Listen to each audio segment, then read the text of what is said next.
Hello everybody, and thank you to Rohan Goda for giving me the inspiration for this video. So there's this interesting argument, which is that meat consumption is good actually, morally, because the meat industry breeds animals into existence, creating more subjective experiences in the world, and those experiences have moral value, and existence with a painful death is still better than to not have existed at all.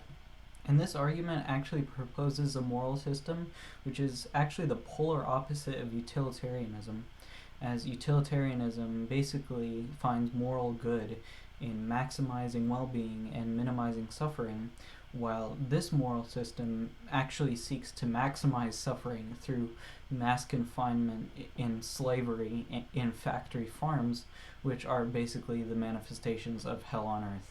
I have a few problems with this argument. The first one being that you would actually have to hold the same moral standard for humans, and I could prove it using name the trait, but this argument is actually more valid for humans than it is for farmed animals such as cows, chickens, pigs, fish, and that's because we have a more inherent depth of experience, but we don't actually have any real reason to believe that we experience more suffering. So by this moral system, it would actually be more morally right to rape humans into existence and then kill us after some period of time, after we're done exploiting the humans, and it would actually be immoral to force breed animals into existence because they would just be taking up space for potential human concentration camps. You could try to refute this by saying that it would have some spillover effect into human society, or that maybe it would also violate some sort of social contract, but there are a few problems with this as well. First is that you're assuming that the hypothetical human scenario would spill over into how we treat each other, but you're not assuming that the animal scenario would. Second is that you can't appeal to social contract for a basis for a moral system because it's completely arbitrary and can be self-contradictory, and it's not necessarily conducive to human well-being or even the long-term survival of itself. Three is that in this hypothetical scenario, the spillover effect could just be corrected for, and the scenario could be looked at in isolation. And number four is that once that spillover effect is corrected for, you'd then have to defend the position that concentration camps for humans, where we rape them into existence for no reason, would be inherently morally right. Going back to the original argument, let's just continue with the hypothetical. The end goal of this moral system, its utopia, is basically human beings in concentration camps which are stacked on top of each other, basically being continually raped into existence until there's literally no room whatsoever on the entire planet for further population growth.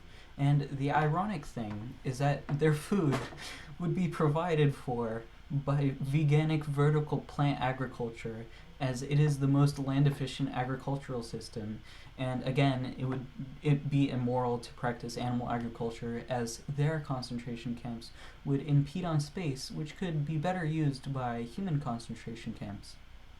Also cannibalism. You gotta do something with the corpses. Is this really a moral system which seems reasonable to adopt in practice?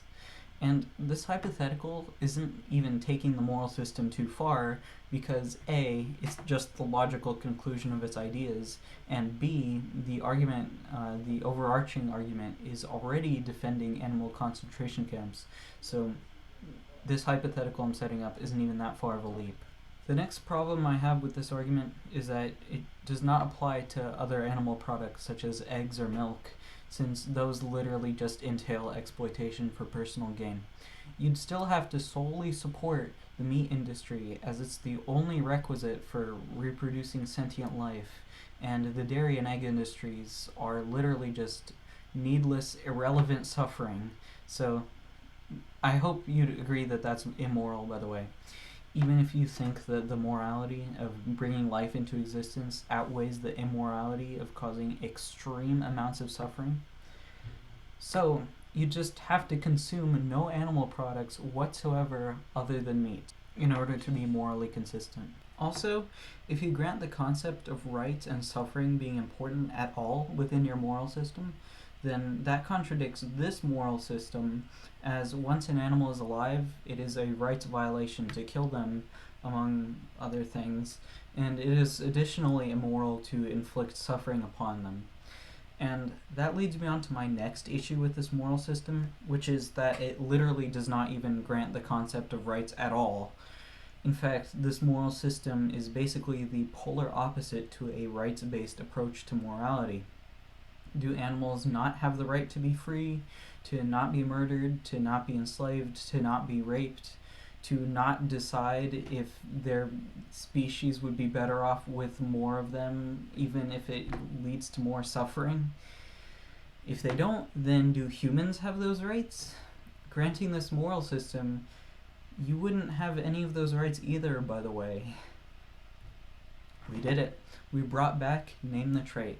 Name the trait present in animals if which present in humans would not give them any inherent moral rights whatsoever. Smaller hypothetical than the one before. If we're just straight up not granting the concept of rights and only subjective experiences as having moral significance, would it then be morally good for me to rape someone and impregnate them and then force her to carry that baby to term? I guess by this moral system, it would actually be the morally virtuous thing to do. All of what I've been saying, I hope, points out the insanity in this moral system. It's that playing by its rules, even you, as the consumer, actually don't have the right to live, and don't have the right to anything, in fact, and your suffering also doesn't matter, and neither does your well-being, and neither does any of these in anybody else. So, start raping women to create more humans and fire up those concentration camps. Or, alternatively, you could adopt a reasonable moral system and go vegan.